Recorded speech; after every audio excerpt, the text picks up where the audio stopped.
Casi seguro que ya lo sabes, pero estás escuchando La Última Desiderata, un programa en el que hablamos de cosas con personas, fundamentalmente con guionistas o escritores, pero también nos gusta salir de ese círculo para descubrir cómo trabajan otras mentes creativas, como por ejemplo a quien hemos ido a visitar en esta ocasión.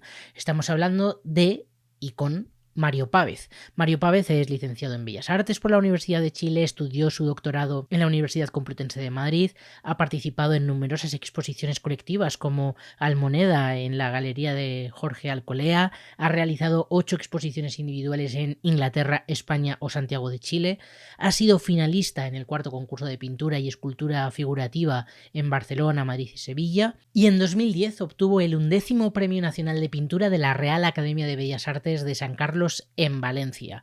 Pero creo que no sirve de nada decir todo esto y que lo interesante es que echéis un vistazo a su web www.mariopavez.net o a su perfil de Instagram @mariopavez_artist para ver lo que hace realmente, porque es una pasada. Y en este sentido tengo que darle las gracias, no se me puede olvidar, a Kensit y a Vlad de Koala Producciones, que son quienes me pusieron en contacto con él, y por supuesto a Mario por abrirme las puertas de su estudio, por la charla, por el vino de después y por todo, porque fue una pasada de conversación.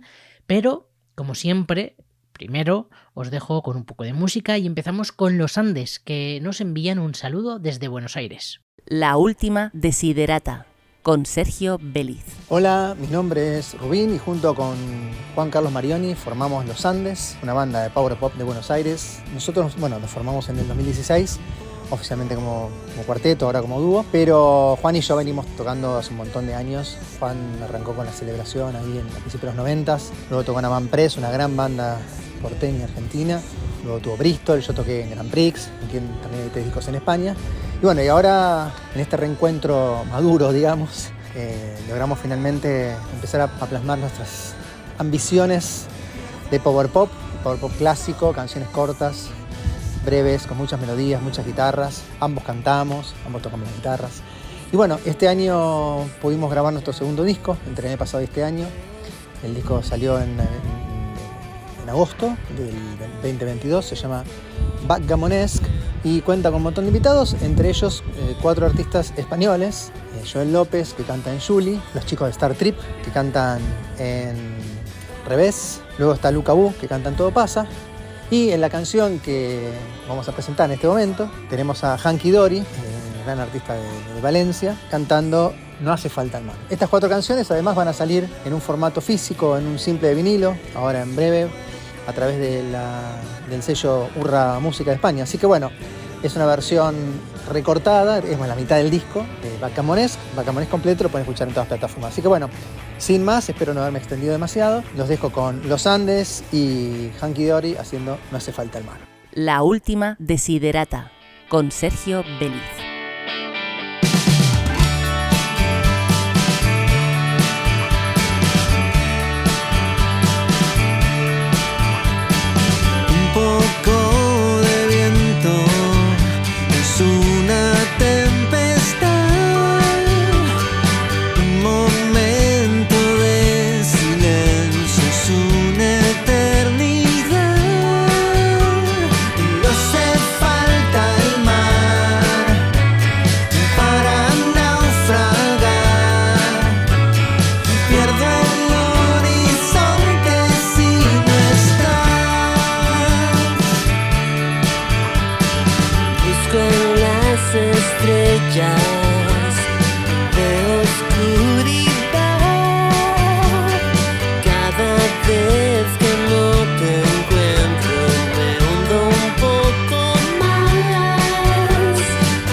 Sí, sí, lo que pasa es que me mudé a este estudio hace poco.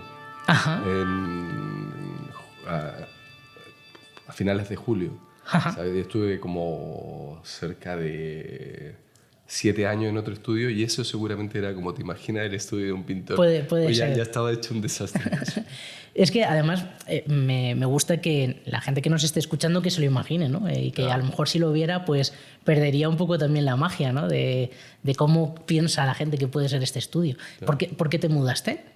Porque se acabó el contrato del alquiler. Por ¿sabes? algo tan... Y compartía estudio con otros pintores, era un estudio enorme, era un sótano de 500 metros cuadrados, que yo lo gestionaba y tal, y luego ya me cansé absolutamente de gestionar movidas y de compartir, entonces necesité un par de años por lo menos de introspección, meterte a trabajar como aquí, con silencio, en paz, sin historias, para desarrollar mejor la obra. Entonces en ese momento dije, no, se acabó. ¿Sabes? Y me odiaron un poco, pero luego ya me han perdonado. Ya te perdonan. Claro, también tiene que ser muy distinto, tanto para lo bueno como para lo malo, ¿no? El trabajar con otra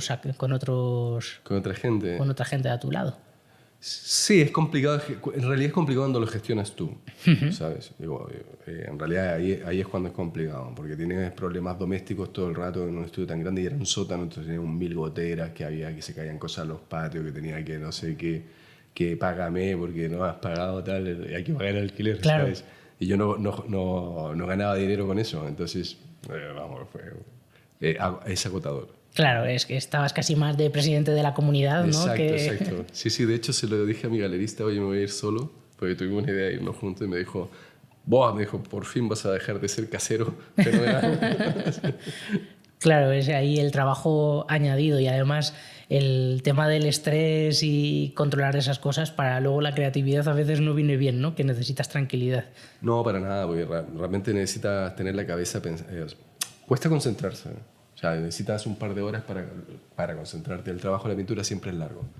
O sea, llegas a trabajar y probablemente en 1 hora o más no logras concentrarte realmente en lo que estás haciendo hasta después ya que pasa ese tiempo y logras engancharte. Entonces, si tienes cosas que te distraen, pues estás constantemente subiendo y bajando de la tabla. Entonces, es horroroso. Sí. Claro. Y bueno, imagino que la gente que nos está escuchando ya se habrá dado cuenta de que por tu acento no eres español. No. Viniste de Santiago de Chile, ¿no? De Santiago de Chile, sí. ¿Cómo acabas en Madrid? Porque me vine a probar una beca de posgrado para... yo era fotógrafo en Chile, pero pintaba muchísimo, hice Bellas Artes en Chile, y había una fundación que daban becas para pintores figurativos. Entonces me vine, junté un dinero y me vine a probar y me dejaron y me quedé. ¿Y te quedaste? Y luego me fui. A mí al principio, yo voy a cumplir 20 años en Madrid. Se dice pronto, pero es muchísimo tiempo. Y al principio, cuando te preguntas, cuando eres inmigrante, ¿cómo te llamas? La segunda, ¿de dónde eres? Y la tercera pregunta es, ¿cuánto tiempo llevas en Madrid? Y a mí me decía la gente, llevo 5 años y me parecía una barbaridad, ¿sabes? Yo nunca pensé que iba a estar tanto tiempo. Pero luego terminé esa beca, me fui de ahí, estuve cerca de 1 año, y luego hice un máster de arte contemporáneo en la Complutense, y luego comencé a los estudios de doctorado en la Complutense, pero eso ya no lo acabé porque ya estaba cansado de estudiar. Demasiado. Sí, porque me pedía mucho tiempo y lo que me gusta es la pintura, la parte de investigación requiere muchísimo tiempo. Y entre tanto sales, ligas, follas, te enamoras, te casas, tienes hijos. ¿Sabes? Entonces ya fue medio definitivo. Claro, así más o menos. Además, me da la sensación de que te has quedado en Madrid porque te gusta Madrid, ¿no? Sí, me gusta mucho Madrid. Lo que pasa es que he tenido mis desencantos, como el lógico. Perdón, te voy a acercar un poco el micrófono. Como el lógico, tienes tus desencantos de cuando estás viviendo como de extranjero, ¿sabes? Pero sí, es una ciudad que me gusta mucho. Yo aparte que, bueno, sigo siendo extranjero aquí, pero ya en Chile soy absolutamente extranjero también. Bueno, es que casi llevas la mitad de la vida tu adulta. Vida. Sí. Claro, yo tengo 48, pero la vida adulta claro. llevo mucho tiempo aquí. Entonces, viniste en realidad muy joven. A los 29, claro. Entonces, como te digo, hiciste todo acá, entonces está muy relacionado. De hecho, en Chile me tratan como extranjero. Sí. No sé. Sigues manteniendo el contacto, entiendo. Sí, ¿no? por supuesto. No tengo familia acá. Mis padres, todos mis hermanos, mis primos, todos están allá. Pero intento ir ahora con el tema del COVID. Obviamente no fui en un par de años, pero ya intento ir lo más posible. Vaya. Qué bueno. Además, me ha llamado la atención, bueno, yo te voy a ser sincero, no tengo ni idea de pintura. Yeah. Me gusta y intento últimamente aprender un poco y acercarme a pintores y aprender por curiosidad, sí. pero no tengo ni idea. Y un poco viendo sobre todo tu página web mariopavez.net, si no me equivoco, sí. Me he dado cuenta que tienes como tres periodos que los tienes así divididos, y la primera parte, que es, creo recordar, de 2003 a 2014, tienes pinturas de 2003, que es cuando viniste a España, y me hace mucha gracia compararlas con las de ahora, con cómo parece que estás observando España, ¿no? Con cosas más costumbristas, más de bares, de ver a gente tomando una caña, y ahora es algo totalmente alocado, ¿no? Que no tiene nada que ver con esos inicios, ¿no? Sí, hay un desarrollo hay una idea, o sea, al principio tratas de sobrevivir con la pintura, como es lógico. O sea, el tema, yo siempre digo, hay que mantenerse pintando cuadros y tratar de venderlos. Porque entonces al comienzo, como te acojonas, cuando eres figurativo, empiezas a pintar pinturas que crees que son posiblemente más fácil de conectar con el público. ¿Entiendes? Y más guardándote un poco tu idea. Pero luego empecé a hacer toda esa serie urbana de bares y cosas así, porque se relaciona mucho con la pintura flamenca, de la pintura barroca, de la pintura de Bruegel o cosas así, de pinturas de taberna y toda esta historia. Entonces por ahí partió la historia, ¿sabes? Y luego soy un amante de la pintura clásica, entonces que se ve reflejado bastante en mis pinturas, ¿no? Entonces ya empecé a combinarlo todo y a desarrollarlo más, ¿sabes? Al principio uno tiene una idea, digamos, que cree es creativa, y el tema es como, que no lo es porque se le ocurren a 1000 tíos lo que se le ocurrió, pero luego si insistes y la vas perfeccionando y adaptando a ti, yo creo que va pasando lo que tú decías, el proceso de que cambia la pintura, parece otro tío, ¿no? O sea, parece otra persona. A mí sobre todo me hacía gracia pensar en si eso es un retrato de Madrid, cómo poco a poco has ido conociendo un Madrid totalmente distinto, ¿no? Del inicio. Te vas haciendo con la gente. De hecho, la gente en Madrid, cuando voy por ahí, saben que soy extranjero por mi acento de inmediato, pero también noto que saben que llevo mucho tiempo en Madrid. Saben que ya estoy muy... Que ya te manejas, ¿no? Ya estoy adaptado aquí, sí, hace tiempo. Y luego también, es que ya lanzo preguntas un poco por desconocimiento, pero hay como 3 etapas y me llama mucho la atención que no veo la diferencia entre las 2 últimas. No sé si me lo puedes explicar, porque de verdad no... No. O sea, sí, ya eso parte con un desarrollo ya muy directo de lo que yo quiero hacer en ese tiempo, que partió hace varios años, que es un proyecto, digamos, que tenía que ver con la pintura barroca, con los clásicos, y llevado al espacio contemporáneo, trabajando mucho más la teatralidad. Y desde ahí lo que he hecho es un desarrollo, ha sido una evolución mucho más centrada en eso, no como temas diferentes. Entiendo. Entonces por eso no se ve, digamos, que son cosas... ya van en el mismo paquete, digamos. Lo tengo dividido así en la página web por meter pinturas con cierto periodo, pero no con una intención, digamos, de dividirlo en temas. Claro, vale, es que me generaba esa duda de aquí hay algo que me falta, información que no soy capaz de descubrir. Que la verdad es que invito a la gente a que entre en la página web, porque las pinturas son maravillosas, me parecen geniales. Y gracias. has comentado varias veces la pintura barroca, y sí que he leído cosas tuyas, ¿no? Que como que te ubican en lo que llaman el neobarroco y todo Sí, esto. nos inventamos un poco ese rollo, sí. ¿Cómo te sientes tú con esas etiquetas? Porque... No, la etiqueta esa la inventamos nosotros, básicamente. O la gente me conoce, o críticos que me han hecho algunos ensayos, más o menos van eso por mi amor por la pintura barroca, que creo que es cuando se ha hecho la pintura mejor en la historia. O sea, hay unos talentos increíbles. Yo sigo yendo al Prado y me quedo ahí embobado horas. Ayer mismo estuve con unos colegas que, vamos, nos echamos la mañana, pero tranquilamente, ¿sabes? Mirando pintura, y vimos la mitad del museo, ¿sabes? O sea, ni siquiera... Entonces hay gente genial, ¿sabes? Y tiene la pintura barroca, especialmente la flamenca en mi caso, que es la que más me gusta, pero también la española y bueno, de todos los lados de esa época, tiene un gusto por el desorden, por el caos, que es súper guapo. Son muy creativos, no tienen un tipo de pintura que se entiende la figuración como una pintura contemplativa, que tienes que mirar el modelo, nada. Esto eran resolvían imágenes, resolvían historias de una forma súper dinámica, súper creativa. Era otro rollo, digamos, lo que se entiende ahora como pintura realista, por ejemplo, ¿no? Que es como mucho más en el rollo el taller, el mirar, una cosa media monástica, ¿no? Claro, yo no creo en eso, yo creo en el teatro, ¿no? Estos tíos eran unos directores de teatro, de escena. Sí, es que, bueno, además se ven tus cuadros, ¿no? Que casi estás viendo, sí, no sé si una obra de teatro, ¿no? Pero está pasando una historia casi, ¿no? Tiene que ver con eso, esa es la intención. Muchas veces no sabes qué, pero como si fuera un poco un fotograma o un trozo de una escena de teatro, ¿sabes? Sí que me interesa esa parte bastante. Sí. ¿Pensando en contar historias o...?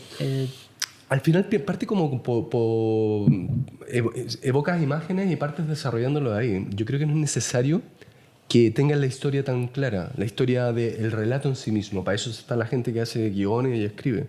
En nuestro caso es como más a nivel de imagen, ¿sabes? Que transmita a través de imágenes. Casi un concepto, ¿no? Claro, pero que te dan ganas de pensar que ahí está pasando algo, ¿sabes? Que está contando algo. Por ahí el arte a veces tiene una crítica a la pintura narrativa, digamos, que tenga mucha narrativa. Pero yo no la comparto, o sea, yo me parece que está bien que ser narrativo, ser cuento, me gusta... Bueno, ahora leo poquísimo, pero cuando me gustaba leer, leía mucho y es fascinante, ¿no? O sea, que te evoca eso que te evoca imágenes en la cabeza. Y entiendo también que hay un punto de intentar generar emociones como muy impactantes, ¿no? Porque la verdad es que no son cuadros que como que te dejen indiferentes y que te van a producir o rechazo o admiración o algo, pero me parecen como muy impactantes siempre, ¿no? No sé si buscas también eso. Sí, yo creo que en mi caso sí. Me gusta la parafernalia. Sí, no lo voy a negar. Sí, yo creo que me gusta... ¿Y por qué no? Porque sería mentira decir que un artista no quiere llamar la atención. Ahora, ¿cómo la llaman, no? O sea, de decir, bueno, quizás con tus fantasías, con cosas que a ti te divierten. En mi caso, yo he ido seleccionando de acuerdo como a los placeres culpables, ¿sabes? O aquellos lugares donde te daría vergüenza hablar, ¿sabes? O aquello que no me parece... Los elementos que tomo muchas veces intento ser lo más poco refinado posible, o ese tipo de cosas, ¿entiendes? Entonces es una especie de juego y un encuentro con tu propia personalidad. Pero también tratando de conectar lo que te decía con el público, yo creo que es importante. En pintura a veces se ve como el pintor muy... como te decía, una especie de monje, ¿no? Que está conectado en sí mismo y relacionado a la pintura, pero en la práctica la gente que nos dedicamos a esto y estamos currando, tenemos que ser como un actor, como un cantante, como un bailarín, como un músico, como lo que sea, que tiene que tener la obligación de conectar e impresionar al público. O sea, yo lo veo como una responsabilidad. O sea, hacemos las pinturas para exponerlas, para que la gente las vea, para que las disfrute y que tengan, como tú decías, que tenga algo psicológico, ¿no? Que le pase algo en el cuerpo. Alguna gente ve mi pintura y dice, esto yo no lo cargaría en mi casa ni de broma, ¿sabes? Pues sí que son putas o que eso que te... ¿Entiendes? Ese tipo de historias. Pero hay otra gente que queda encantada porque entiende el juego. Entonces, saber que vas a tener una parte del público que te va a entender o va a gustar de tu obra, pero como tú decías, intentar que no pase inadvertida, ¿sabes? Que no sea decorativa al uso, ¿no? Y sea una cosa que pones en la pared y si no te molesta, genial. No, yo voy por otros derroteros, digamos. Es que estaba pensando además en el concepto del exceso, que quizá es un poco exceso de detalles, ¿no? Esta expresión muy barroco, ¿no? De por qué hay muchos detalles, sí. Pero también lo que está ocurriendo, que es excesivo, ¿no? De lujuria, de gula. Sí, al final no meto tanto, yo debería ser más excesivo, ¿eh? Yo creo que yo me sigo cortando. Como te decía, es una especie de terapia a la hora de seleccionar, sí. Hoy justo estuve hablando con mi mujer eso, decía... Diablo, yo dije, esto tiene que ser como una terapia continua para tratar de transmitir las imágenes que se te vienen a la cabeza y no cortarte. Porque empiezan todos los miedos a trabajar contigo, los miedos de que voy a seleccionar, no esta pose aquí, esta pose allá, que es muy atrevida, que no lo voy a vender, que no me va a gustar. Entonces esos miedos coaccionan tu creatividad, ¿no? Entonces es como una lucha constante en quitarte esas movidas de la cabeza y tal vez de hacer lo que tú quieres, ¿sabes? O sea, en este punto también hay autocensura. Totalmente, totalmente, totalmente. Uno lo que... O sea, partes cortado. Tienes que... El trabajo, digamos, el desarrollo, cuando decía tienes una idea y la vas desarrollando, es como quitarte a tener una autocrítica hacia ti mismo, sabes, que sea más o menos equilibrada, no pasarte de lacerante, pero tampoco pasarte de mira qué bien que soy y tal, y una crítica, y entender que muchas cosas que seleccionan las cosas que haces para pintar o para trabajar, son producto de tus miedos, producto de tus inhibiciones, ¿sabes? Entonces, por ahí yo creo que un espacio, la pintura, que es un juego, ¿no? Un teatro, o yo lo veo así por lo menos, no es nada serio. O sea, puedes hacer lo que salga a las narices y jugar ahí, ¿no? O sea, me parece increíble que aún así haya como ese miedo, ¿no? Esa inseguridad, imagino, sobre todo por el espectador, ¿no? El que va a pensar, Tienes miedo a morirte de hambre. O sea, principalmente. O sea, yo creo que todos los artistas que no hemos llegado a una fama así espectacular, ¿no? O sea, que estamos en la batalla, ¿no? Es como una maratón, ¿no? Vas todavía corriendo. El miedo principal es cagarte de hambre, ¿sabes? Si no sostener a tu familia y no sostener tus movidas y mantenerte en los pinceles, ¿sabes? Ese es el gran terror, el primero, ¿no? Y luego vienen todos los otros que tenemos todos, del que dirán, de cómo voy, como si me veo bien, me veo mal. O sea, existen. Yo creo que eso incide muchísimo a la hora de uno seleccionar el trabajo. Cuando uno selecciona qué quiere hacer, ¿sabes? Entonces, bueno, eso. Es no lo había pensado, ¿no? Me estaba yendo por otro sitio. Claro, al principio has dicho que los cuadros están para venderlos, que al final el que tiene cuadros en su casa, pues tampoco tiene mucho sentido, ¿no? Para que se muevan, para que... Sí, yo creo que el trabajo, en mi caso, por ejemplo, yo no soy un enamorado de los cuadros, para nada. O sea, el cuadro está terminado y si se va el cuadro lo vendo, fenomenal, y me olvido cuando lo firmo y se acabó, y regularmente los termino por aburrimiento y por desaire con el cuadro, por decepción de lo mal que me ha quedado, y digo, ya la mierda, me voy a otro intento, ¿sabes? Y ahí ya mi conexión con el cuadro la pierdo totalmente. Yo creo que el trabajo, la parte bonita que uno está metido en el proceso, en la lucha de sacar la imagen, ¿no? De lograr aproximar la imagen que tienes en tu cabeza a un resultado final, digamos. Yo todavía no lo consigo, me aproximo, me aproximo, pero todavía no logro llegar, digamos. Pero ahí está te da esa efervescencia de vida, ¿sabes? El trabajo ahí. El querer dar ese paso más, ¿no? De querer conseguir por fin ese cuadro, ¿no? Con el que digas, esto era, ¿no? Sí, he tenido algunos sabores, ¿no? De éxtasis, como decía Bolaño, así un saborcillo ahí en la boca, pero todavía no he estado plenamente metido ahí, ¿sabes? Yo creo que ahí me falta un poco todavía. Bueno, de todas formas, también imagino que ya no solamente pintores, sino actores, músicos, siempre tienen que tener ese punto, ¿no? Esa sensación de no está del todo conseguido, porque si no, si haces tu primer cuadro perfecto a la primera, a lo mejor ya dejas de hacer cuadros, ¿no? Depende en el espacio que te quieras quedar.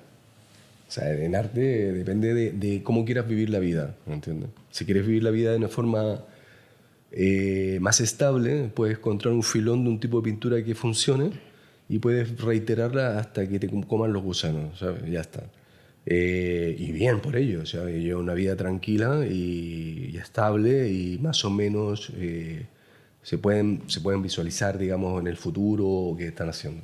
En el caso de la gente como yo que intenta mejorar el trabajo, sí es más emocionante para mi gusto, ¿sabes? Pero todo esto para mi gusto, porque claro, es sí. gusto, ¿no? Entonces, hay... Y de nuevo el equilibrio, además de hacer lo que tú quieres, contar lo que tú quieres con tu obra y gustar. Claro, yo creo que parte como tú tienes que hacer lo que tú quieras, pero tienes que desarrollar ciertas cosas, por ejemplo, para lo que te decía, conectar con el público, manteniéndote en tus dichos, ¿entiendes? Por ejemplo, no significa el tema, por ejemplo, que puedo modificar la paleta de color, que sea un color más vivo, más atractivo, que sean cosas más visualmente, que la composición funcione bien, ¿me entiendes? O sea, ver ese tipo de códigos plásticos totalmente, que los puedes incorporar para que tu pintura tenga, se vea más, ¿sabes? Pero sí, yo creo que tienes que mantenerte en lo que la verdad que nosotros somos los que hacemos el gusto, los artistas. Entonces tenemos que nosotros construirlo, ¿no? Inventarte el gusto. Y estaba pensando antes también que en el tema este del exceso, ¿crees que estamos en un momento en el que la pintura barroca, ¿no? O en general el exceso barroco encaja muy bien con la actualidad en la que estamos viviendo, que de repente parece que también hay como un exceso, ¿no? En la vida en general? Y me hace gracia porque en tu página web se habla de la vulgaridad, Sí. y en algunos momentos no sé muy bien si cuando estamos hablando de vulgaridad nos estamos refiriendo a vivir simplemente, ¿no? Pues a irnos de fiesta, a estar con amigos y beber, que es vida, ¿no? No tiene por qué ser como algo vulgar que... Vulgar habla de lo corriente. Cuando hablamos de vulgaridad no es lo feo, lo hablamos a través de aquello que es corriente, que es habitual, ¿vale? Lo que pasa es que la palabra vulgar suena mucho más chula, pero estamos hablando de aquello corriente, de los sueños. Y la parte de exceso también viene mucho por la historia del carnaval, ¿vale? Hay espacios que también espacios de la fiesta, del carnaval, en donde especialmente en el carnaval se perdían los papeles, ¿no? O sea, se perdía el límite de las clases sociales, se podía blasfemar a la religión, al rey, ¿no? Había un espacio de que se permitía a la sociedad que se desinhibiera de todas aquellas restricciones morales que te conducían la vida, ¿no? Entonces por ahí va el tinglado, digamos, en el fondo, digamos. Me parece que yo de esto no, como habrás visto, no hablo mucho de eso cuando suelto un cuadro, ¿no? Pero para ahí va más o menos la construcción, digamos, como eso decía, de los placeres ocultos, de aquello, de desinhibirte de lo que te construye la vida, lo que es correcto hacer o no, ¿no? O sea, estaba pensando un poco en el carnaval y un poco cómo, dónde ubicaríamos esos carnavales en la actualidad, y recordaba una frase que decía una profesora que tuve de sociología hace mucho tiempo, que hablaba un poco en la línea en la que lo estás haciendo tú sobre los botellones, sí. Como un espacio en el que de repente gente muy distinta, los macrobotellones sobre todo, gente de izquierdas, de derechas, gente con dinero, sin dinero, que de repente se juntan en un sitio simplemente a desinhibirse, sí, a través del alcohol seguramente, ¿no? Pero sí. A desinhibirse, y da igual, ¿no? De repente todos se convierten en lo mismo porque llega a lo primario, por decirlo de algún modo. Sí. O sea, entendiendo que es una construcción social. Claro. O sea, claro, la idea que tenemos nosotros de nuestra personalidad y cómo debemos conducirnos es una construcción social de nuestra carga cultural. Tampoco podemos vivir sin ellos, si no estaríamos locos, ¿no? Pero sí hay algo ahí que pueden aparecer cosas. A mí, por ejemplo, ese tipo de cosas me evocan imágenes, ¿no? El casi bacanales, ¿no? También un poco ese... Sí, puede ser bacán. Yo te insisto que es mucho decir para mi pintura, ¿eh? Yo creo que es muy blanda todavía, no creo que llegue a tanto. Espero que sí. Pues te animo, te animo. Sí. Bueno, tú me puedes posar cuando quieras y estamos... Yo es verdad que si hay alguien que tiene pudor, soy yo. O sea, que me costaría bastante. No, luego yo también, ¿eh? Yo luego no aparezco nunca en mis cuadros, ¿sabes? Porque... Es que me pareces además bastante tímido, ¿no? Como introvertido. Sí. Bueno, luego no soy tan tímido, ¿sabes? Pero bueno, para hablar así y tal, me pongo un poquito... soy más tímido, pero luego me relajo, me tomo un vino y me relajo. Me viene bien. Muy rico, por cierto, el vino. Y estaba pensando también en cómo construyes ya los cuadros tú, ¿no? Desde un punto de vista casi más técnico. Piensas en una imagen, intentas sacarla, utilizas imágenes de la realidad y las intentas deformar. Primero viene la parte de lo que te decía, de evocar una imagen y luego desarrollar el contenido, ¿no? Y es como si fuera un escritor que escribe un cuento que tiene que hacerse un esquema de trabajo, ¿no? Que sabe cuál va a ser el final, cuáles son los personajes y tiene que encontrar cómo decorar la historia. Desde ahí viene primero, tomo muchos apuntes, voy apuntando lo que hago, voy trabajando con muchas ideas a la vez y las voy desarrollando.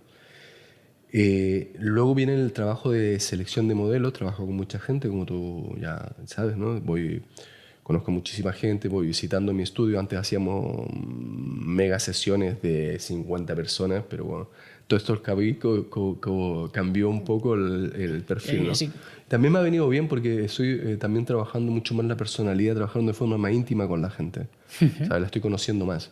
Y también es importante porque imagínate que llegan 30 personas a tu estudio, estás todo gritando, no sé qué, vamos a montar esta composición, se te desborda un poco. Ahora estoy haciendo todo más sereno, digamos, con las personas, entonces me los puedo imaginar mejor, la llamo y vamos trabajando la parte de fotografía, ¿no? Entonces,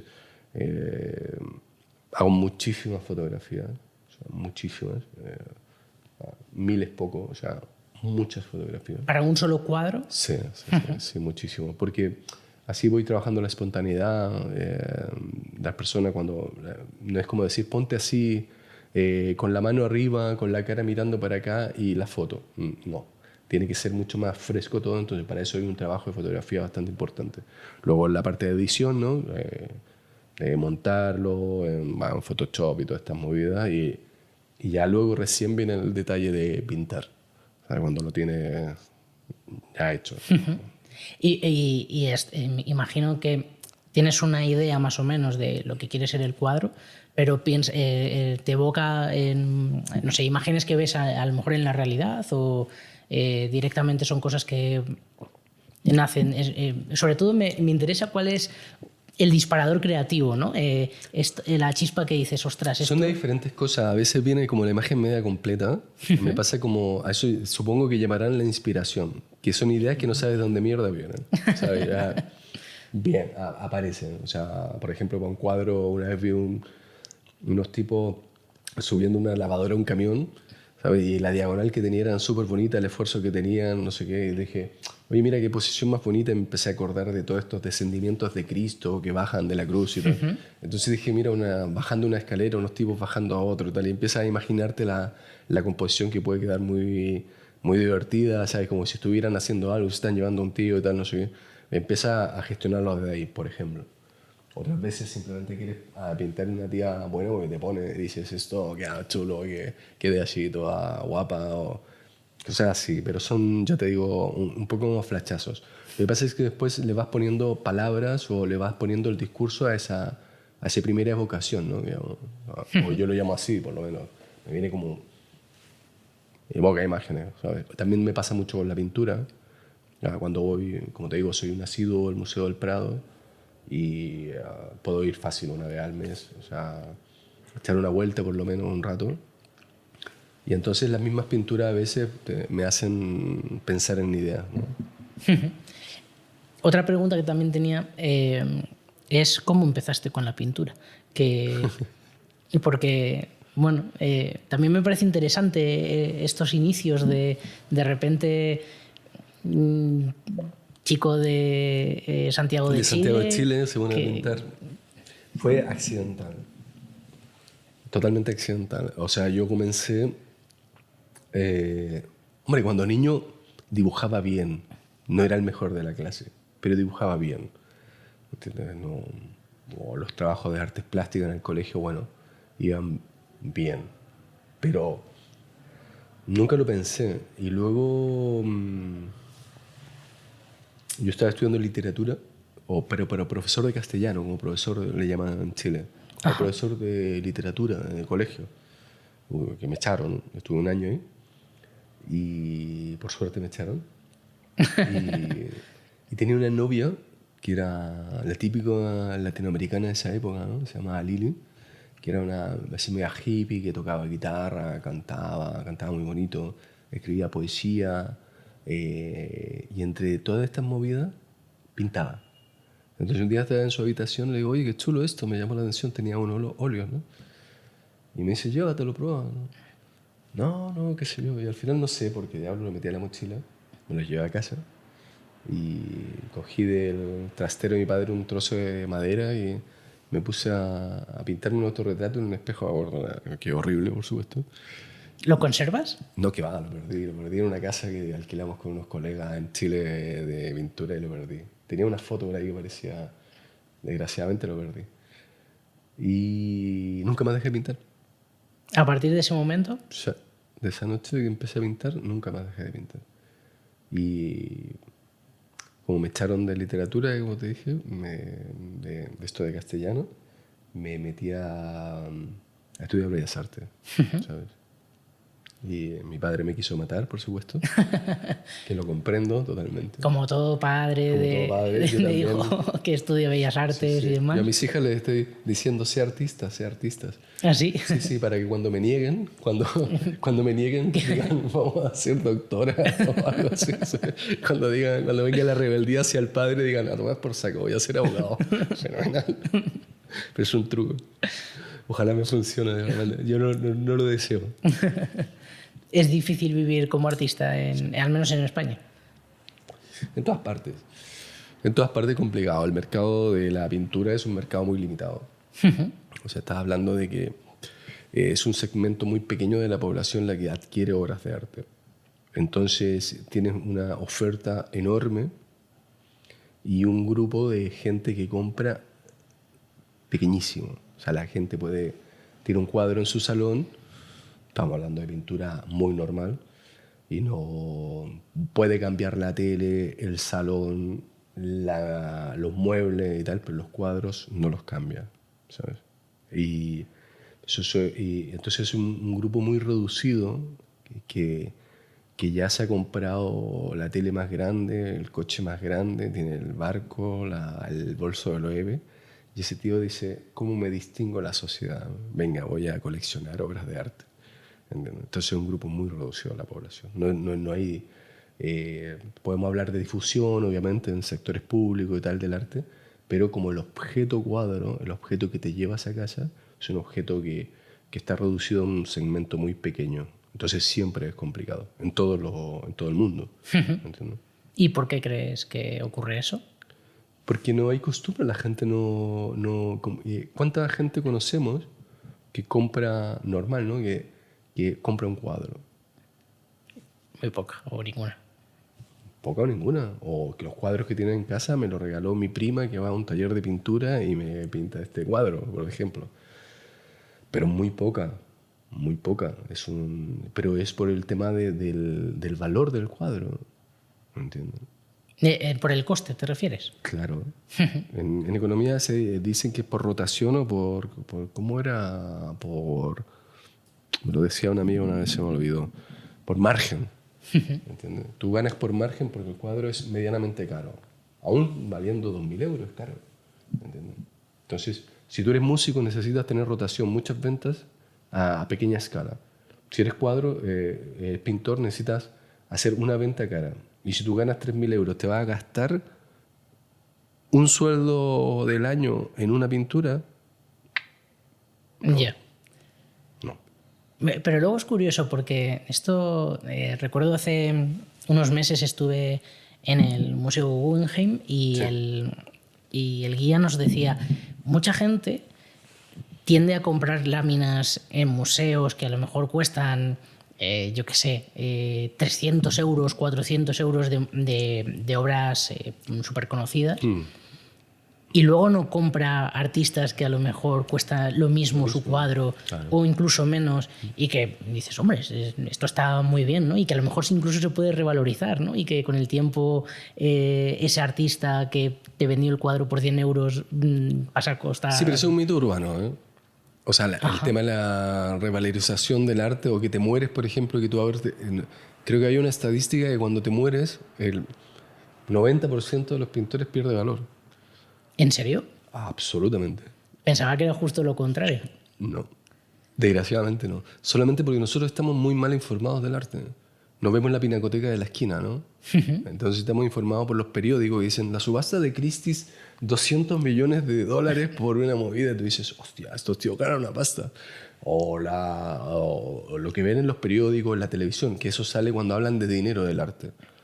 Pero los 3.000 euros que te dije, es que el 80% de las obras que se venden en el mundo son menos de 3.000 euros. Joder, claro. O sea, de lo que se mueve en arte, ¿entiendes? Pero aún así sigue siendo, como te digo, un espacio muy limitado. No hay cultura de comprar ni a 300 euros, como tú decías, ¿no? No hay cultura de comprar porque no se ha hecho ese ejercicio. Compramos un souvenir. En el caso, voy al Guggenheim o al Prado, ¿no? Estas láminas que imprimen, y compro un souvenir bonito, pero no tengo no tengo relación con el arte. O sea, la sociedad no se ha logrado esa conexión, y es normal que no, porque ha sido un objeto de lujo durante toda la historia. Entonces la gente no tiene esa conexión. La gente, muchísima gente ni siquiera tiene pintura en su casa. Sí, cierto. De hecho, bueno, claro, por eso cuando piensas en obras de arte antiguas, casi todos pues son retratos, ¿no? de gente, de reyes, burgueses y demás. Sí, la iglesia y la burguesía, claro, y la aristocracia, los principales compradores. Y tú lo que haces ahora es precisamente pintar más gente de la calle, ¿no? De gente normal. Sí, en ese caso sí, digamos, por el tipo de relación que tengo en la pintura, pero evidentemente va, como te digo, la gente que lo adquiere, gente que va a galerías y está en esa movida, ¿no? Que decía, bueno, no quiero ir en plan ahí filosófico, pero como Pierre Bourdieu, ¿no? De la distinción, que decía que son formas de distinguirte socialmente. La gente que, como te decía, que compra arte, decía que es gente que tiene bastante dinero, y dice, ¿cómo me distingo de los demás? ¿No? Entonces ya se dan cuenta que el verdadero refinamiento es a través de la poética, ¿no? de las artes, de las bellas artes en este caso. Pero para ahí va el tinglado. La gente en común gustamos del arte, vamos a exposiciones y tal, pero no hay consumo porque es caro. Claro. Y bueno, dices que vamos a exposiciones y puedes preguntar a casi cualquier madrileño que no ha ido al Prado, ¿eh? Seguramente que luego a museos en otros sitios sí, pero al Prado no, que eso también ocurre. Sí, que una vez estaba viendo un programa de televisión y le preguntaron a uno quién pintó las meninas y respondió Cervantes. Es verdad que también falta educación, ¿no? Seguramente, ya no simplemente de comprar, la educación o la cultura de comprar, sino la cultura de conocer cuadros, de conocer... Es normal porque está ligado al ocio. O sea, el ocio ahora nosotros tenemos es un ocio fino, ¿no? Además que la galería también siempre tiene esa sensación tan aséptica, tan limpia, con la... Un poco snob también, ¿no? Sí, con la chica mona en un Mac, así sentada en un escritorio en medio de una galería y todo cerrado, limpio, blanco, con los cuadros colgando, y como que dices, si soy un pringado, ¿para qué voy a entrar aquí de prestado? A mí todavía me sigue... Ayer hablamos con un colega y le sigue pasando exactamente lo mismo. ¿Sabes? Como que no voy a comprar, como que te da apuro meterte a mirar, ¿sabes? Pero la idea es mirar, es como... Pero hay poco contacto con la galería en general y con los museos también, poco. Ahora, bueno, se está haciendo mucho más, ¿sabes? Pero yo tengo la sensación incluso que es verdad que yo por la carrera acabé estudiando también arte contemporáneo, ¿no? Entonces das un poquito. Sí. Pero bueno, solamente arte contemporáneo, que todo lo de atrás me lo salté. Y sin embargo, en la educación primaria, ¿no? de niños no tienes esa educación. Sí que te enseñan a lo mejor un poco de música, que también es verdad que es quizá algo más accesible y que todo el mundo pues conoce grupos de música, pero conocer pintores actuales, más allá de reputadísimos... No te lo ponen fácil, no te lo ponen fácil. Tampoco te lo ponen fácil la feria. Imagínate Arco, creo que dura 5 días Arco, de los cuales 5 o 6 días, es que no me acuerdo, pero de los cuales 3 son para coleccionistas, para invitados VIP, y luego la entrada cuesta 40 euros. ¿Entiendes? Para la gente, para la gente vulgar, ¿no? Para todos nosotros te cuesta 40 pavos. Entonces te vas a gastar 40 pavos para ir a meter, o si es una tienda. Claro. Es como que te cobraran por ir a un centro comercial. Al Ikea 40 euros. 40 euros, o sea, estás flipando, ¿entiendes? Entonces, claro, en eso simplemente están alejando al perraje de la obra de arte. Y luego ya todo lo que es museo y tal, tampoco, no creo que haya un acercamiento. Sí creo de verdad que la gente sí de a poquito está consumiendo más arte. Sí, pero es un proceso, me imagino, que muy, muy, muy despacio. Bueno, es lo que decías, ¿no? Que al final históricamente ha sido como para la clase alta y que poco a poco pues tenemos que habituarnos que es para todos, ¿no? Claro, de hecho hay un mito en las escuelas de arte que viene a defender el arte conceptual, que yo estoy de acuerdo con todo tipo de arte, con todo lo que se haga, a todo me parece guay y válido. Pero un argumento que hay es que la gente, por ejemplo, en relación a la pintura de caballete, como hago yo, la pintura tradicional, que la gente está cansada de la pintura. Ese es uno de los argumentos que tienen en la escuela, ¿no? En la escuela, universidad y tal. La gente ya lo tiene visto eso. O sea, y eso es mentira. ¿Qué gente lo tiene visto? La gente que tiene la pasta para tenerlo visto. Pero la gente trabajadora que trabaja no lo ha visto porque no lo ha vivido en su vida. No lo ha tenido en su casa de su abuelo en el pueblo. Sube una estampita de la Virgen colgada, pero no ha vivido la pintura, no ha tenido una conexión. ¿Por qué va a estar aburrida de algo que no ha visto? ¿Entiendes? Entonces es una idea que se mueve en el arte contemporáneo y trata de acercarse. Muchos espacios públicos intentan acercarse con un arte que no es pintura, que mucha experimentación, que a mí me parece bien, pero están acercando cuando que yo me voy a un barrio a acercar el arte con un arte demasiado conceptual. ¿Entiendes? La gente no lo va a entender, por supuesto que no lo va a entender, pero si ni siquiera ha vivido el proceso de la historia, de eso que te dice que se cansa, ni siquiera ha visto pintura, ni siquiera ha ido al Prado, ni siquiera ha ido tiene cuadro en su casa, no lo entiende. ¿Por qué va a venir a decir a esta gente le voy a montar parafernalia porque está aburrida de la pintura? ¿Me entiendes? Entonces, ahí yo creo que por eso pasa que la cosa va a ralentizar, ¿no? Hay unas fuerzas que no hacen que la gente conecte con el arte. Se han saltado una etapa, ¿sabes? Claro, es, digamos, la industria, ¿no? Que, por llamarlo así, no sé si se puede llamar industria, que está desconectada del público al final. Está desconectada de la realidad. Está totalmente, perdón. Nada, son los directos también. Está desconectada de la realidad. Viven en otra realidad, ¿entiendes? hacen arte para los artistas. Eso también pasa mucho, por ejemplo, con la poesía, ¿no? Que los poetas al final escriben poesía para los poetas, que son los que compran. Además, es muy gracioso verlos en los círculos cuando presentan un libro de poesía, que van todos los poetas, y cuando presenta el siguiente van esos mismos a comprar el libro. Y al final no se acerca al público general. Obviamente sí, al final acaban comprando los primos y los hermanos, ¿no? Pero luego la realidad es que el círculo es muy pequeño, porque probablemente sea por mala comunicación por parte del artista, que a lo mejor puede ser que no sepa conectar. Claro, pero otras áreas no tienen eso. Por ejemplo, hay música especializada. Tipos que hacen un tipo de músico, tienen muy claro qué público van a llegar. Pero si yo quiero sacar un tema pop y quiero ganar con eso, el tipo sabe lo que tiene que hacer, quiere conectar. Existen como las fórmulas, ¿no? Claro, quiere conectar. O sea, tiene que encontrar las fórmulas para hacer lo que te hablaba de conectar con el público. Esa es una responsabilidad, pensar que yo soy súper perfecto y estoy haciendo algo y no me dan bola porque nadie me entiende y me como un gusano. ¿Entiendes? O sea, yo creo que ahí hay una responsabilidad de nosotros los pintores de intentar conectar, ¿sabes? Entiendo.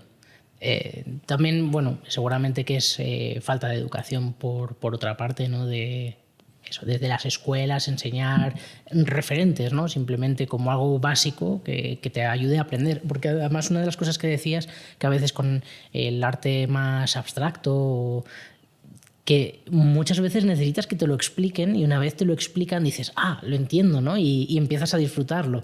Que muchas veces sin el entender Sí, cuesta. pero es que eso es un truco del arte contemporáneo, ¿entiendes? Del siglo XX y te hace sentir que eres gilipollas, ¿entiendes? Muchas veces el arte. Entonces la gente... el arte es como una película o una canción. ¿Te gusta o no te gusta? No, ni siquiera tienes que necesitar entenderlo. Si no te gusta, pues chico, no me gusta. Lo encuentro feo, lo encuentro aburrido. No pasa nada. Ya, pero el arte... O sea, una música te pasa, ¿no? Dice, no, ese cantante, ese grupo no me gusta porque es muy corriente. O dice, no, porque es muy aburrido. Y te lo tomas con toda libertad y lo dices. En cambio, el arte ha tenido un truco muy... Las bellas artes, ¿no? Ha tenido un truco muy... que todo el mundo que se enfrenta a una obra de arte y tiene una sensación de no siento nada, no me dice nada, se critica a sí mismo por ser tan ignorante. Digo yo, esto debe tener algo, porque está aquí en un museo. Entonces, pero yo soy ignorante. Yo soy un pobre diablo ignorante que no me entero. Entonces, de acuerdo, quizás no tengas cultura de arte, digamos, porque yo tampoco tengo cultura de periodismo, ni tengo cultura de médico, ni tengo cultura de nada. ¿Entiendes? Entonces es lógico, no pasa nada. Pero el arte también tiene que estar en el plano vulgar, si te gusta o no, con conocimientos o sin conocimientos. O sea, si tú escuchas alguna ópera a veces, algún pasaje que te conmueve igual. Y no tienes ni puta idea de lo que están diciendo. Y no lo has escuchado nunca, pero te conmueve. Te toca la fibra, ¿no? Entonces, eso es lo que tiene que hacer la pintura. Como tú decías, que o te horrorice, o te seduzca, o te atraiga, o te haga reír, o lo que sea, pero que te pase algo. Y si no te pasa nada, también tienes todo el derecho de decir, esto es aburrido, no me gusta.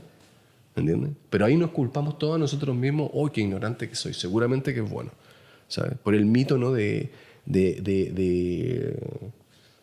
Será porque Van Gogh o algo así, porque el tío murió y después fue famoso y descubrió y tal, pero son mitos urbanos, yo creo, ¿sabes? Que no, claro, la verdad es que de las pocas veces que he escuchado este discurso, normalmente sí, se tiende a culpar que es que te falta conocimientos y es verdad que yo creo que a veces ocurre, ¿no? Porque... Pero tú la lectura la puedes tener de cualquier espacio. O sea, puede ser la lectura que hagas de una obra de arte puede ser desde un espacio absolutamente llano. Y efectivamente, también si te enseñan luego a observar algo, puedes construir una sensibilidad para ver cosas detalles que no te conmovían antes, ¿no? O sea, tú estás escuchando, por eso te lo desplazo a otras áreas, porque si estás escuchando una música y dices, no, mira, porque hacen una fusión entre esto y esto otro, qué sé yo, claro, dices, en realidad, sí, lo empiezas a comprender y te empieza a gustar, ¿no? Pero también te insisto, el derecho de no gustar. No, claro, eso por supuesto. De que te parezca que te están soltando un truño aburridísimo, ¿sabes? Y no pasa nada. Y además muchas veces son truños aburridísimos. O sea, ¿qué te van a contar? ¿Qué le van a contar a una persona? Un tío que hace, por decirte, va a Arco y expone una crítica acerca de la guerra de Ucrania o de las masacres que están habiendo en África. Y utiliza todas estas mierdas para hacer un discurso y venderte el cuento, ¿no? Entonces, ¿qué le quieres contar a la gente que no sepa? Si tú te vas al barrio, le preguntas a la primera señora de la esquina cómo está el mundo, y te va a decir, hijo, está hecho una mierda. ¿Sabes? ¿Qué quieres contarme? ¿Sabes? ¿entiendes? Entonces hay mucha también parafernalia, para mi gusto, o sea, parafernalia que son como que intentan hacer un discurso ahí un poco rebuscadillo, pero tenemos el derecho de decir no.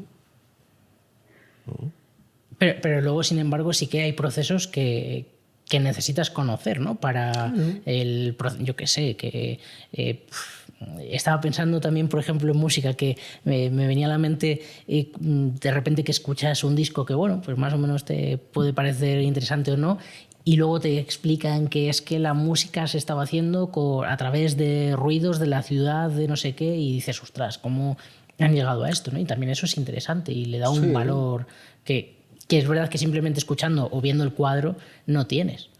Por supuesto, sí, lo que te decía, el nivel es donde tú te acercas a una obra de arte, cualquiera que sea. Pero lo que te decía es que el truco del arte actual es que da a todo el mundo por ignorante sobre la marcha. O sea, tú te auto cuestionas a ti mismo. Dices, no, es que esto... Bueno, no sé, pero es que yo no entiendo nada de arte. Imagínate lo primero que dijiste tú cuando comenzamos a hablar.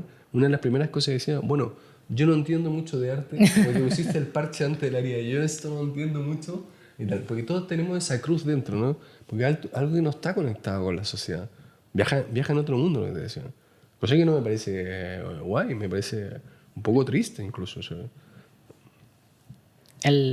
Estaba pensando también un poco que no sé si hay, es curioso, ¿no? Porque tú estabas hablando también al principio de la autocensura, de el cómo llegar a la gente, y luego el público a su vez está pensando en es que no están llegando a mí porque yo no sé, ¿no? Y al final hay una desconexión entre el público y el artista que probablemente se resuelva diciendo, oye, ¿qué es lo que ves? Que no tienes que darle más vueltas, que... Claro, también, como te digo, tú me decías, es como, no me gustan las matemáticas, y hasta que te pongas a estudiar y tal, o por lo menos en mi tiempo, o sea, te pueden terminar gustando si lo haces bien. Si haces bien algo, te termina gustando.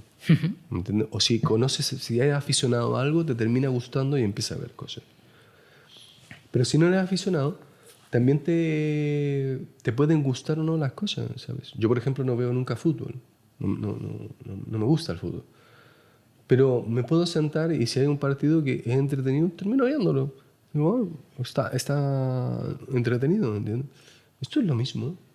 Es lo mismo. O sea, nosotros a la pintura se le olvida que somos parte del espectáculo, ¿entiendes?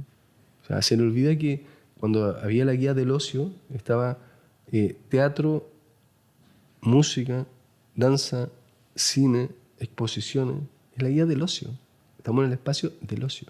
Lo que pasa es que se ha dado mucha intelectualidad a este tema, ¿no? Se cree que tienes que tener un discurso detrás, tal, que me parece muy bien que lo haya, como lo hay en música, como lo hay en danza y tal. Pero a los artistas se han olvidado un poquito que somos parte del show, que estamos para entretener a la gente. Para el placer, ¿no? Para el placer visual en este caso. Al final, bueno, no deja de ser el llevarlo a lo vulgar, a lo normal, ¿no? A la gente y comunicar. A mí me parece muy interesante lo que cuentas, porque creo que en general el arte, uno de los problemas que tiene es la comunicación, y que al final triunfa como lo más mainstream o lo más popular porque tiene cauces para comunicarse, pero luego a lo mejor, yo qué sé, un documental sobre algo de lo más extraño, la gente lo repele por que es documental, y a lo mejor simplemente habría que comunicarlo y alejarse un poco de lo snob y llegar a la gente. Ahí quizá hay otros temas, yo no lo sé, no lo sé. También puede haber una movida que esta movida, ¿no?, de los medios de comunicación que te tiran como a lo más inmediato, ¿no?, a la tontería, ¿sabes? O sea, si pusieran más documentales en la televisión, seguramente la gente los vería. Claro. ¿Entiendes? Pero te meten en historia muy rápido, ¿no? Es como ya la serie ahora de moda, venga serie, sacar. Entonces, no, hay mucho cine que no se ve. Yo antes era un gran cinéfalo, ¿no? Cinéfilo, y qué sé yo, se ve muy poca cosa en la televisión, ¿no? Hay poco. en relación, digamos, porque está ganando quizás esa forma de hacerlo. Pero, como te digo, las bellas artes viajan en un espacio como bastante independiente, de un público muy selecto, y lo que nos llega a nosotros son, como te digo, del noticiero, ¿no? De las grandes movidas de subastas y tal. No hay difusión del pintor de la esquina, ni nada, cero, no existe, ¿no? Oye, llevamos ya prácticamente una hora aquí ¿Sí? charlando, ¿sí? Vale, pues. Y tengo dos preguntas. La primera es que me he fijado que en tus últimos cuadros, sobre todo de 2019 a 2021, metes muchas gallinas y muchos pájaros. ¿Es por algún motivo o...? Sí, son las gallinas de mi padre, ¿eh? Que tiene, no es broma, mi padre tiene una parcela en Chile, tiene como 50 gallinas, y le digo que me ponga, pues en realidad también tenía, especialmente las gallinas, a veces meto pájaros porque me parecían bonitos por los puntos de color que estaban en la obra, pero las gallinas era porque podrías poner un animal más refinado, más... de hecho, elijo gallinas bastante feas, digamos, las que pinto. Pero también tenía que ver con eso de la vulgaridad, de lo corriente, ¿no? De no poner un pavo real, aunque ya ahora me voy a poner un poco más quiche quizás en la forma de hacer, y quizás sí plante un pavo real o movidas de esta. Pero partí con el tema primero de quitarle la elegancia, ¿no? Cuando hablamos de quitarle elegancia a lo que pintas, y por ahí va el tema de las gallinas, que es muy poco, ¿cómo se dice? Es un animal muy guarro. Muy vulgar, ¿sabes? Muy corriente, ¿sabes? Que me lo como en un caldo. Entonces, de hecho, los tengo... Mi padre cuando mata gallinas para tal, me manda las fotos. Digo, hazme con la luz de aquí y tal, no sé. Mi padre también es fotógrafo. O sea, ¿te viene también un poco de familia esto? Sí, bueno, mi padre es fotógrafo, pero fotógrafo de eventos, de prensa, trabajó de movidas, ¿entiendes? Pero muy buen fotógrafo, muy hábil. Entonces aprovecho de explotarlo un poquito. Bueno, a lo mejor por eso también te decía que no te metieras a Bellas Artes, que conocía un poco también. Claro, ya sabía que esto no iba a ninguna parte. Y es que, bueno, de hecho, creo recordar, metes también algún pato. Sí, todas estas cosas, sí. Y ahí es que incluso un pato Donald de una camiseta que aparece. Pero eso fue casualidad. Sí. Eso fue casualidad. Fíjate que, de hecho, la movida así pop que me pudiera poner en las pinturas, me decía un colega, me decía que es escultor, me decía una vez, si metes a Superman, un tío disfrazado de Superman, esto sería la bomba, ¿verdad? Pero yo no puedo hacer ese tipo de ejercicios tan resueltos, ¿no? Lo que pasa es que ese chico, el de la camiseta amarilla con el pato Donald, llegó con esa camiseta y fue una casualidad. No es que yo lo quise meter. Fue así. Claro, pero me hace gracia, ¿no? Que al final es que casi hay aves por todas partes, ¿no? Que... Sí, pero que quedan muy bien porque dan mucho movimiento. Entonces ayudan a la composición muchas veces. Entonces ya puntos de color, si mete en esa pintura ya, por ejemplo, mete un punto verde ahí volando en el aire y queda bien. Como los loros, ¿no? Claro, movidas de estas. Sí, que simplemente quedan bien. Y fue por una pintura que hice que se parecía a la Pietà, que era un poco ese estilo, que quedó un poco sosa y no sabía cómo darle movimiento. Empecé a pensar y dije, ¿qué pasa si le meto unos pájaros volando para que esto se revuelva un poco? Y me gustó. Entonces ya después, como tenemos el derecho de apropiarnos de las cosas, dije, pues me lo quedo. Y empecé a utilizarlo más, ¿no? Es que además, claro, llegaba a un punto casi divertido, ¿no? De buscar pájaros, ¿no? De buscar aves en los últimos cuadros y sí, me pareció gracioso. Y gallina, yo te digo, mi padre es el que me da mi arsenal de gallinas del campo. Y la última pregunta era un poco porque... Bueno, te voy a hacer otra más. Antes, cuando hemos estado hablando por WhatsApp para cerrar la entrevista, es algo que me parece perfecto, ¿no? Pero también creo que puede ayudar a la gente para ubicar en el sitio y pensar en cómo puede ser esto. ¿Por qué me has pedido que entrase descalzo?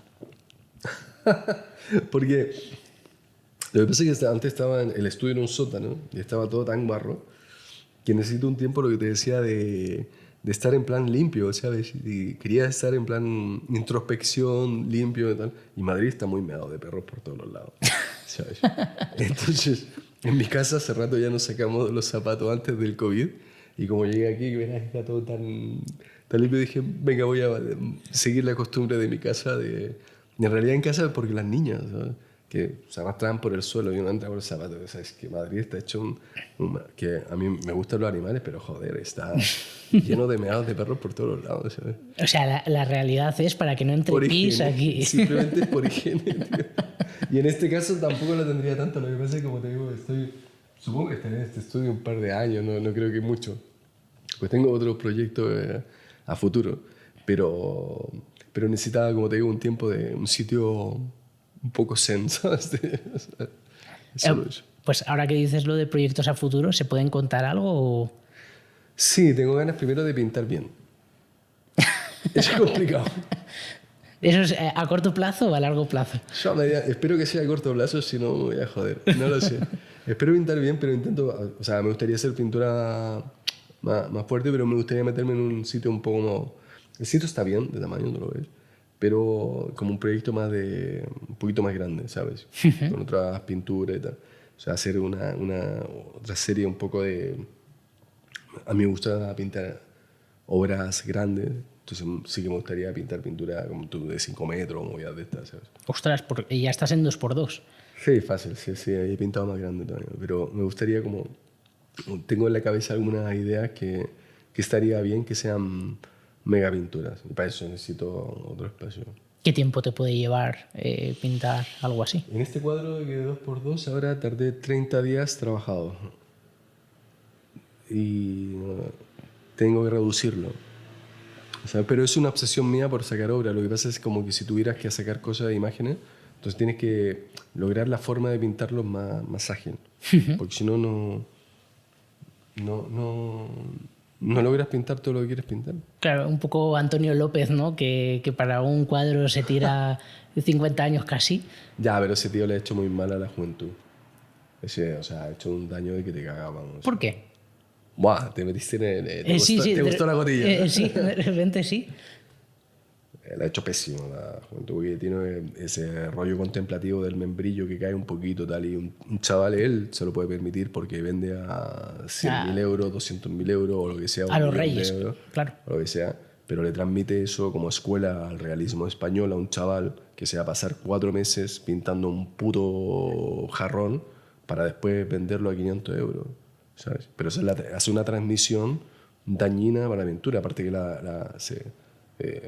me parece de una arrogancia brutal comparar a Velázquez con Antonio López. O sea, me parece de una arrogancia tremenda y que se quede tan pancho, ¿no? Cuando Velázquez y la peña de esa época eran los productores de imágenes, ¿sabes? Era gente que era muy ágil, que trabajaba, no estaba toda en esta paja mental, ¿no? Contemplativa, de mirar porque es bonito, entrar a la luz, porque no tiene atmósfera, no tiene alma, no tiene aire. O sea, si es un cuadro, chaval, es plano, nunca va a tener aire, ¿entiendes? O sea, es una movida que yo, como has visto mi cara, me produce bastante tirria. O sea, especialmente no por mí, que yo la tengo clara, especialmente por la escuela que ha hecho dentro de Madrid. Ha hecho una escuela malísima dentro de España que se le pone como ejemplo de pintor. Y muchos jóvenes, muchos pintores, siguen ese tipo de ejemplo y van a terminar comiéndose los mocos. Es así. Es complicadísimo ese tema, ¿sabes? Porque te aíslas, ¿no? de la sociedad. Como te digo, una especie de monje, ¿no? Como que yo estoy mirando a ver si logro captar. Que puede ser muy poético, muy bonito, pero no tienes... O sea, tienes que relacionarte, lo que te decía, con las cosas. Y Antonio López lo hace muy bien. Son relaciones públicas que te cagas, ¿sabes? Tiene una facilidad de marketing estupenda, pero luego transmite eso y hace escuela y machaca a todo el resto. ¿Pero la escuela la hace él o la hace también...? Hace muchos cursos, y la escuela me refiero cuando tú haces un discurso teórico, ¿no? Así como en otros países son otros, porque Antonio López lo conocemos en España, ¿no? O sea, tampoco es que lo conozca el mundo mundial. Pero cada país tiene sus héroes, ¿no? En todo aspecto. Entonces, en este aspecto, en la parte figurativa, es Antonio López en España. Entonces hace escuela dando cursos, hace escuela cuando hace un reportaje en la televisión, hace escuela cuando sale un artículo en el periódico y cuando transmite que la verdadera pintura o la verdadera pintura figurativa es esta forma de pintar, esta forma de hacer las cosas. Entonces, eso, como te digo, para mi gusto, hace flaco favor especialmente a los jóvenes. Que se coreen ese marrón, que les gusta, gente que les gusta la pintura, toman esto como ejemplo, entonces se vuelven en plan, entonces tengo que pintar a mi abuelita en el pueblo planchando, así contemplativo, así, mirando, porque eso es lo que realmente tiene corazón. Es una idea, es una volada. Que bueno, que visualmente puede quedar muy bien, pero luego si quieres vivir de esto es... ¿A quién mierda le importa a tu abuela planchando en el pueblo, tío? O sea, vamos a ver, o sea algo sensato. O sea, gente, perdona, pero es verdad. O sea, entonces hay un tema que yo con un par de colegas lo estamos discutiendo mucho, ese tipo de temas, lo que el realismo español, cómo se ha desarrollado en los últimos años, digamos, en las últimas décadas, y lo mal que han hecho estos tíos, ¿no? El daño que han hecho a las generaciones, ¿no? O sea, en vez de conectar, han dejado a la gente más aislada del mercado, más atontolada de la cabeza. Un poco, bueno, lo que decíamos, ¿no? De separarnos del público y el artista y que al final sea para las élites. Ni siquiera para los pintores, entre pintores. Oh, maestro, bueno. Qué bonito pintaste la hojita. Sí. Es que entraba una luz delicada por el patio en la mañana y se movió la hoja. Vale. Vale. Bueno, me alegro de haber hecho la pregunta de por qué. Duro, ¿eh? No, yo me sigue. Bueno, no, pero lo creo de verdad, lo creo con toda responsabilidad. Lo que te acabo de decir, lo creo, y eso debería cambiar, ¿sabes? Porque la pintura figurativa es muy criticada en los espacios de galería y en los espacios del mercado del arte por no ser contemporánea o no ser tal. Y la responsabilidad viene de por ahí, de ese tipo de discursos, ¿sí? De que todo tiene que tirar al hiperrealismo contemplativo. Es cómo se relacionan con la pintura. Es normal, como te digo, que no haya hay una responsabilidad de los pintores realistas, digamos, que han transmitido esta idea, ¿no? Que la ha alejado del público incluso, ¿no? O sea, está rancio y carca que te mueres, ¿sabes? O sea, es que es así. O sea, te puede resultar en los años 70, ¿sabes?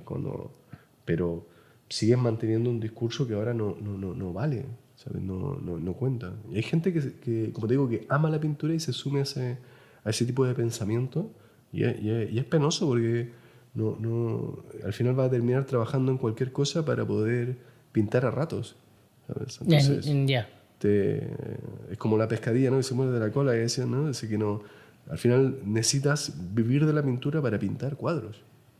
Si no tienes el tiempo. Sí, o a lo mejor pintar ese cuadro de vez en cuando, pero pintar otras cosas, ¿no? Que te permitan vivir, ¿no? Y que te permitan... Pintar lo que tú quieras, pero pintarlo no con ese tipo de discurso, te digo. Sí, un discurso que se inventó. O sea, ponen con... Vale, ya me rayé. Pero ponen a lo que tú decías de la familia real de sí. Lo ponen al lado de Goya, de Velázquez. O sea, vete a la mierda, tío. O sea, si estos pavos eran unos hábiles, ¿sabes? Tú eres torpe, simplemente. Eres lento porque eres torpe. Y ya está. ¿Sabes? O sea, no flipemos aquí con que... ¿Sabes? Si pintan una rosita de este porte, un clavelito, y si lo pones en una pinacoteca y lo pones 300 euros, no te lo compran, chaval. No nos pasemos de historia, que es una volada, es un marketing. Pero bueno, ¿verdad? Bueno, al final, mira, ya llevamos hora y 10. Me vine arriba cuando me pica ahí con el realismo español y digo, joder. No, si esto es genial. Lo bueno hay es que... mucho talento en España. En España hay pintores fabulosos. O sea, si tú más o menos, yo creo que los pintores españoles actuales, realistas, están a nivel mundial, ¿eh? ¿Sí? Sí, son buenísimos. O sea, los pavos son buenísimos. O sea, de hecho, si tú compites acá, significa que estás bien. La gente pinta muy bien. Pero el qué, el cómo, ahí... El discurso, al final. Nos vamos al garete. De hecho, bueno, mi última pregunta iba un poco por aquí, un poco por conocer y por aprender qué pintores de la escena un poco también madrileña o española puedes recomendarnos, que a lo mejor pues no sean los súper conocidos y que podamos investigarles, así a lo mejor colegas tuyos o... Bueno, colegas míos, por ejemplo, el que hacemos terapia siempre es con Pablo Santibáñez, que vive acá, pero es chileno también. Es muy bueno Pablo Santibáñez Serrat. Me encanta como pinta, de una calidad estupenda. Hoy fui a ver una exposición de Santiago Ibáñez, que me gusta muchísimo. Un tipo más o menos de mi quinta, quizás un pelín mayor, pero su actitud con la pintura me encanta. Es buenísimo. Eso españoles, digamos, que, como te digo, que no sean así hiper conocidos. Y luego hay otro tío que veo mucho pintor alemana, que me gusta, el Burger, Neo Rauch, pero esos son más conocidos y tal. Me gusta John Currin, me gusta algún fotógrafo, me gusta el fotógrafo este que hace mucha pintura, que está aquí, el Eugenio Recuenco, que me miro bastantes fotógrafos también. O sea, como tratan ese desplazamiento pictórico a la fotografía, ¿no? O sea, que han refrescado toda la tradición de la pintura y la meten en spots publicitarios a veces, o en movidas de pintura. Está muy interesante. Qué chulo. Sí. Bueno, pues te tengo que dar las gracias por este rato, por el vino, que está muy rico, y además por abrirme las puertas a tu estudio, que también mola mucho me gusta mucho hacer radio en sitios distintos y ir al sitio del invitado, ¿no? Que creo que le da otro rollo a la conversación, y te lo agradezco mucho. No, te lo agradezco a ti. Muchas gracias. Muchas gracias. Y nada, pues hasta otra. Seguro que en algún momento te vuelvo a liar para seguir charlando por la radio. Hasta otra. Gracias. La última desiderata, con Sergio Béliz. Y nos despedimos con otro grupazo. Vamos a escuchar El día que David Bowie murió, de Dr. Explosion. Y nos despedimos hasta la semana que viene, que estaremos hablando con Stephanie Franco, gran amiga, guionista, desde Madvier Hall, de nuevo, calle Julián Camarillo 19. Y ahora os dejo con El día que David Bowie murió, de Dr. Explosion. Hola, soy Jorge Explosión, de los Dr. Explosión de toda la vida, y os mando un saludo a todos los oyentes de recradio.es. Hasta pronto, amigos.